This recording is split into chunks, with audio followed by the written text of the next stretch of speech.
Blue Radio, la voz de las mayorías.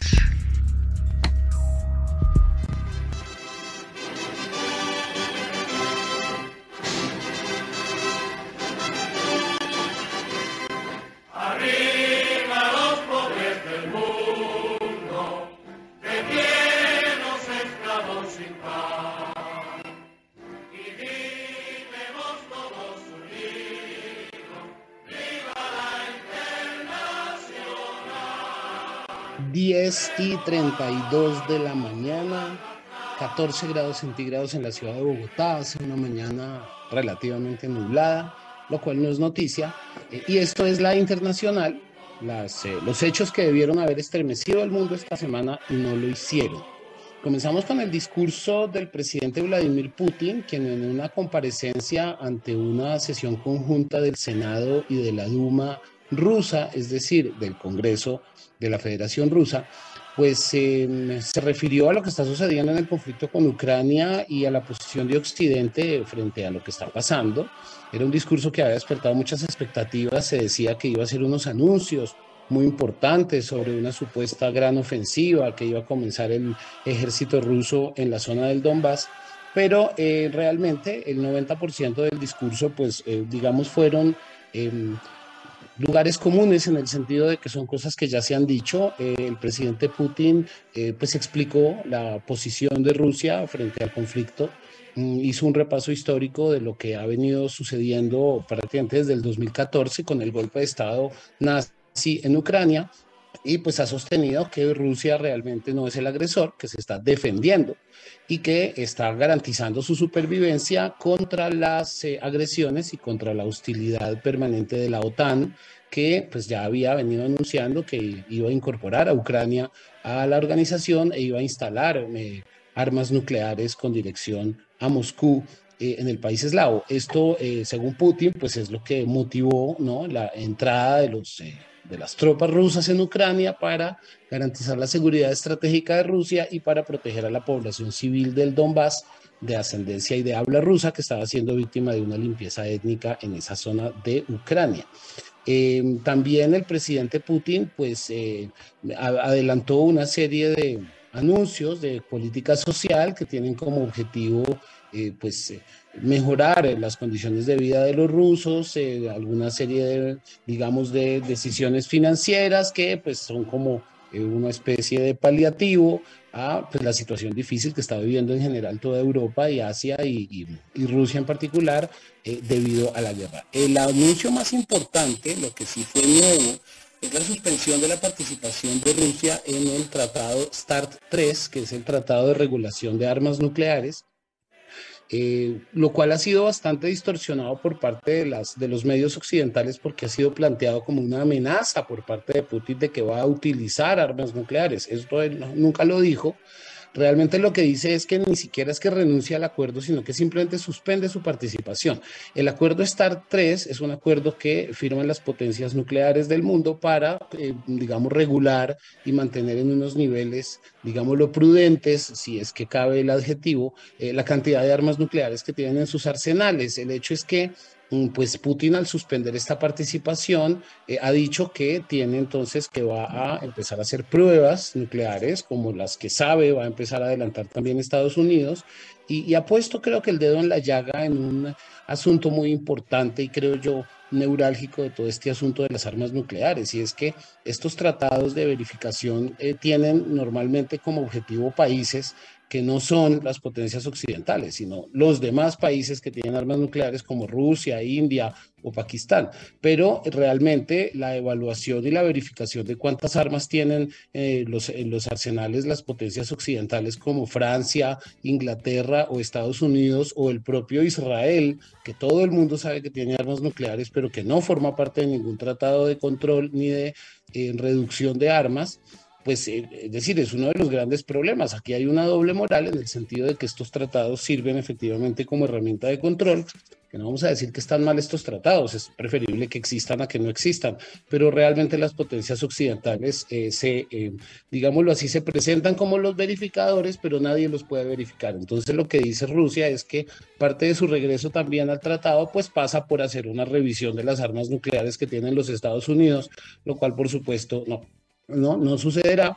Y entonces pues de alguna manera su salida del tratado pues no implica necesariamente una amenaza inminente de que vaya a desatarse una guerra nuclear, no de forma inminente, pero sí se pone, digamos, el dedo en la llaga sobre uno de estos asuntos cruciales en general en la política global, y es quién tiene armas nucleares, cuántas tiene, ¿no? Y cuáles son, digamos, su disposición para dejarse regular y dejarse controlar por organismos, por ejemplo, como la OIEA, o someterse a estos tratados como el START 3. El caso es que pues no nos quedamos con digamos, esperando el gran anuncio, ¿sí?, que se había advertido desde días anteriores, pero en cualquier caso el discurso de Putin pues fue muy interesante. Invito a escucharlo, está ya traducido al castellano en varios videos en las redes sociales y en las páginas en internet, y pues informarse de primera mano, porque nos quedamos normalmente con lo que dice los medios de comunicación corporativos, pues que es una versión normalmente distorsionada y profundamente sesgada. Segunda noticia, Fede, pero ven, en el tema del discurso de Putin, hay, obviamente, se habla yo es que recuerdo un poco el tema de las relaciones internacionales, derecho internacional, geopolítica y tal, y siempre se habla de la amenaza o el uso de la fuerza como un recurso que tienen los estados digamos, en temas de política internacional. Creería yo que pues lo que hizo Putin, digamos, con quien yo tengo críticas, digamos, individuales, no colectivas, no comprometo a la organización a la que pertenezco ni al medio para el que trabajo, pero creería yo que sería una amenaza del uso de la fuerza, ¿no? Pues es que ya estamos en guerra, ¿qué más amenazas, digamos, que nada más ver el lenguaje? De eso vamos a hablar ahora en la otra noticia, el lenguaje que se utiliza desde los países de la OTAN, por ejemplo, para referirse al conflicto en Rusia. Es decir, la semana pasada, se celebró la Conferencia Anual de Seguridad en Múnich, que es una reunión de los países de la OTAN y países aliados para discutir estrategias de seguridad, y pues por supuesto se habló de la guerra en Ucrania, pero la forma como se referían a Rusia era bastante preocupante. Hubo intervenciones como en este momento recuerdo la de la primera ministra de Estonia, quien dijo que el problema no era Putin, sino los rusos que votaban por él, entonces que no se trataba solo de acabar con Putin, sino también de acabar con los rusos, con la mayor cantidad posible de rusos, y de reescribirles su historia para que nunca más volvieran a apoyar gobiernos autoritarios, ¿no? Tú cambias la palabra rusos por la palabra judíos, por la palabra homosexuales, y pues ya estamos viendo por dónde van los tiros. Pero estas declaraciones pasan desapercibidas y resulta que se construye un discurso profundamente agresivo, y ese sí, profundamente amenazante, incluso con amenazas de genocidio, y nadie dice nada, ¿no? Y el occidente, lo que llaman ahora el occidente colectivo, se presenta como demócrata y respetuoso de las reglas, pero si tú lees directamente las declaraciones de unos y otros responsables políticos, te das cuenta que quien tiene un lenguaje amenazante es Occidente, y quien tiene, digamos, unas acciones claramente hostiles desde hace además prácticamente desde el siglo XX, pues es Occidente, ¿no? Entonces, viendo las cosas en ese contexto, uno dice, hombre, Putin no será el bueno de la película, pero en este caso, al menos me parece que no dice mentiras en su discurso, ¿no? Y entonces, por eso invito a escucharlo directamente para que nuestra audiencia se haga una impresión personal y directa de lo que dijo efectivamente Vladimir Putin, porque fue un discurso muy importante. Yo creo que nos permite entender bastante por qué y cómo se está llevando a cabo este conflicto en Europa Oriental. Segunda noticia, que debió haber sido noticia esta semana y no lo fue, es la intensificación de la violencia en Palestina. Esta semana las tropas de ocupación israelíes hicieron una incursión en la ciudad de Nablus, en Cisjordania ocupada, asesinando a 9 palestinos, al menos a 9 palestinos, hay distintas versiones, y dejando alrededor de 30 heridos y varias casas destruidas. Esto se suma a la intensificación de la violencia que ya hemos venido denunciando aquí en la Voce Radio y en las páginas del semanario Voz en los últimos 2 meses contra el pueblo palestino, alrededor de 30 muertes el mes pasado, y en general una intensificación de la violencia, de la hostilidad y de las agresiones contra los palestinos, lo cual pues digámoslo así, enrarece el ambiente y provoca las condiciones de rabia y de respuesta por parte de los palestinos para que el gobierno israelí pues decrete, por ejemplo, una ofensiva, bombardeos o cosas como las que nos tiene acostumbrados, atroces, en los últimos años. El hecho es que el antecedente de esta incursión, que también el conflicto o la ocupación israelí en Palestina debe leerse también en clave electoral interna de Israel, lo que decíamos la vez pasada de este artículo, en el sentido de que el gobierno israelí aprovecha la situación en Palestina para manipular la agenda interna noticiosa y desviar la atención, por ejemplo, de sus propios errores y de su propia corrupción.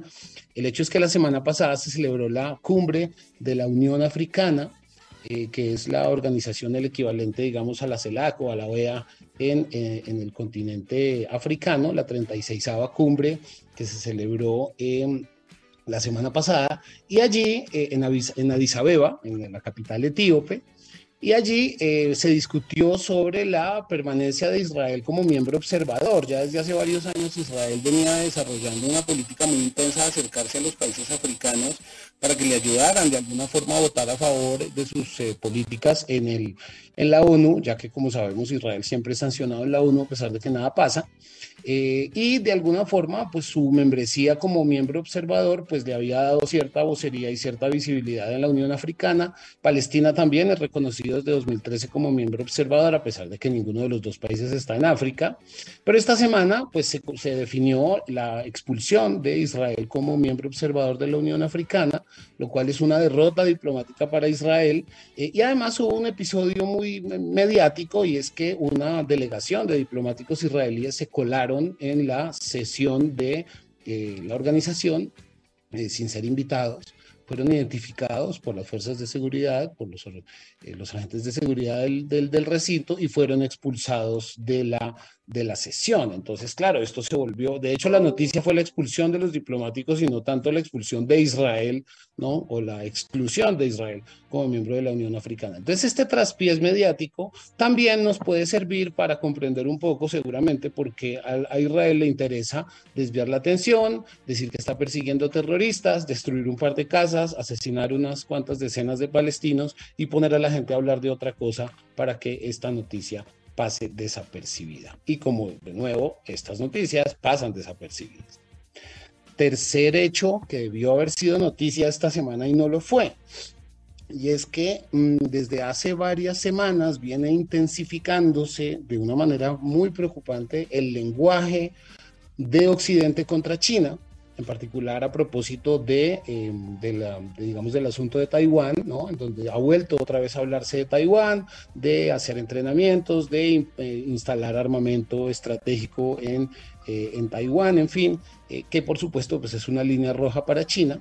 El hecho es que hemos venido viendo en los últimos días y en las últimas semanas, insisto, un aumento, una intensificación en el lenguaje, en las amenazas, y por supuesto China se mueve, ¿no? China no se queda quieta, y en ese sentido también pues tiene, digamos, sus propias jugadas geopolíticas. Así, la semana pasada publicó, por ejemplo, la Cancillería china la famosa iniciativa de seguridad global, bueno, debió ser más leída y más famosa, en donde China sostiene que la seguridad del planeta depende fundamentalmente del multilateralismo y de que las decisiones se tomen de manera democrática y que no se hagan ese tipo de sanciones unilaterales contra países desobedientes, sino que este tipo de decisiones se tomen de una manera mucho más consensuada. Por supuesto, este llamado chino muy diplomático al diálogo, a la democracia global, al multilateralismo, pues claramente es una crítica de frente a lo que está haciendo Estados Unidos, la OTAN y la Unión Europea durante el último año, hostigando y provocando la guerra en Europa Oriental y llamando, digamos, a un nuevo modelo que en últimas es lo que se está jugando de fondo aquí en la guerra en Ucrania. Sí, está el gas como uno de los, digamos, problemas inmediatos que se están desatando por cuenta de la guerra y el acceso al gas y en fin, está por supuesto un tema, digamos, territorial, por supuesto también se tiene, digamos, a China en el fondo como el rival a vencer a largo plazo, pero en últimas lo que está aquí en juego son dos modelos de lo que llamaríamos gobernanza global. Un modelo unilateral en donde las potencias occidentales establecen las condiciones y los demás países las obedecen, y un modelo multilateral en donde distintos países puedan tener una opinión, puedan tomarse decisiones de manera más democrática y más consensuada. Por supuesto, ambos modelos son incongruentes entre sí, son contradictorios, y pues muchos analistas sostienen que este modelo unilateral, este modelo unipolar, que ha sido hegemónico desde la disolución de la Unión Soviética en el 91, pues está en un grave riesgo, ¿no? Y que seguramente, digamos, está surgiendo un nuevo orden que de alguna forma le pueda hacer competencia, ¿no? Los BRICS, los países emergentes, ciertos países periféricos que están tomando distancia frente a las políticas de la Unión Europea y de los Estados Unidos. Entonces ya ese consenso no es tan claro, y pues aquí de fondo lo que vemos es, yo creo que una cruda transición hacia un nuevo orden global. El hecho es que también se reunieron el señor Wang Yi, el canciller chino, con el presidente Putin. El canciller chino visitó Moscú en un gesto de amistad entre los dos países. Y por otro lado, el canciller de la Unión Europea, el señor Josep Borrell, digamos, es como el canciller, es el director de la Oficina de Política Exterior y Seguridad Común, pero es como si fuera el canciller de la Unión Europea. Ha dicho que durante la cumbre de Múnich se reunió con el canciller Wang Yi y que le explicó por qué es legítimo que Europa le dé armas a Ucrania y no es legítimo que China le dé armas a Rusia. No le está dando armas. Y de hecho, China tiene como uno de sus principios de diplomacia no entregar armas a países en guerra.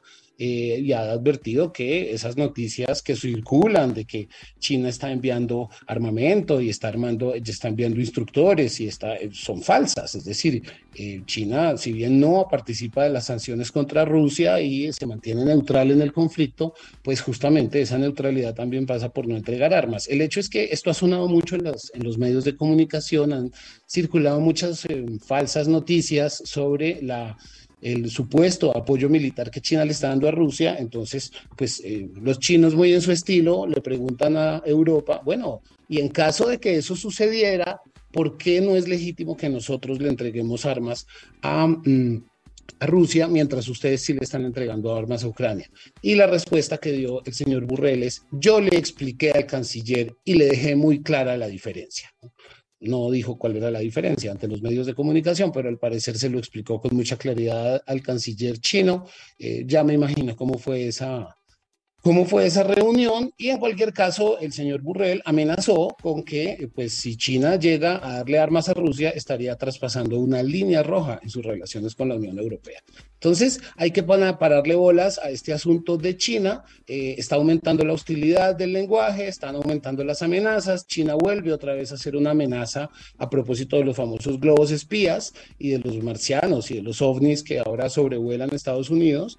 Entonces, para que estemos pendientes de cómo evoluciona este nuevo frente de tensiones geopolíticas del gigante asiático con el llamado Occidente colectivo. Estas fueron los tres hechos que debieron haber estremecido el mundo esta semana y no lo hicieron. Fede, antes de irnos a pausa musical, ¿en qué va el tema de Pablo Neruda? Tengo entendido que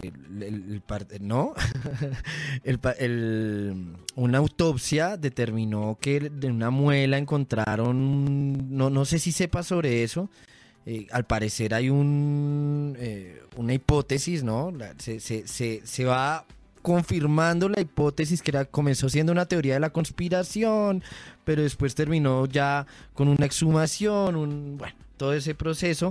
Y incluso el Partido Comunista de Chile sacó un comunicado oficial. No sé si tengas en cuenta eso o te lo dejo como tarea. Pues yo algo vi que había resucitado la versión de que Neruda había sido asesinado por el régimen de Pinochet. Yo recuerdo cuando niño pregunté de que me contaron que Neruda había muerto unos pocos meses después del golpe de Estado. Y yo Díaz. pregunté, y de qué murió? Exacto, unos pocos días, ¿de qué murió? Y me dijeron, murió de tristeza. A mí me pareció coherente porque sí, la tristeza, una tristeza infinita te puede matar, es cierto. Pero ahora, claro, estos chismes, digamos, estas versiones a modo de teoría de la conspiración que siempre se escucharon durante todos estos 50 años, pues sí, sí vi algo de que existen, digamos, algunos indicios, algunos rastros de que probablemente el poeta fue asesinado. Yo creo que lo mismo va a pasar con Hugo Chávez en unos años, ¿sabes? Cuando nos enteremos que su cáncer no fue simplemente un cáncer que se originó por causas fortuitas, ¿no? Sino que hubo algo más detrás, ¿no? Yo en ese sentido sí soy un poco conspiranoico y pues seguirle la pista a esta noticia del poeta, ¿no? Bueno, Fede.